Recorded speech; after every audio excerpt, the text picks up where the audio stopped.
Alors que le rouble s'affaiblit face au dollar, l'impact de cette baisse se fait sentir dans différents aspects de la vie quotidienne en Russie.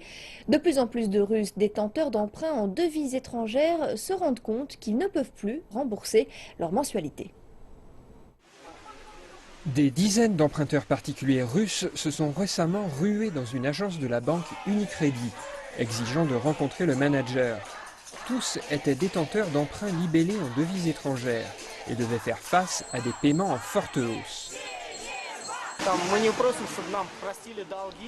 Nous ne leur demandons pas de supprimer nos dettes. Nous voulons qu'ils calculent nos remboursements selon le taux recommandé par la Banque centrale en 2014 à 40 roubles pour $1.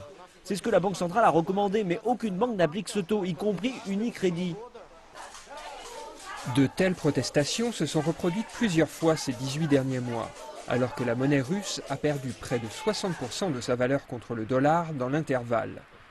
Les prêts en devises étrangères avaient auparavant des taux d'intérêt moins élevés, mais plus maintenant. Nous n'avons pas payé nos mensualités depuis 1 an maintenant. Nous avons dépensé tout ce que nous avions pour le remboursement. Mon salaire est juste suffisant pour faire vivre ma famille jusqu'au dernier rouble. On ne peut pas économiser quoi que ce soit. On ne peut tout simplement pas rembourser. Beaucoup d'emprunts en devises étrangères ont été contractés en 2007-2008, lorsqu'il fallait 24 roubles pour $1. Mais maintenant, ils s'échangent à 80 contre $1. Les emprunteurs accusent les banques de ne pas avoir prédit les risques potentiels des emprunts en devises étrangères.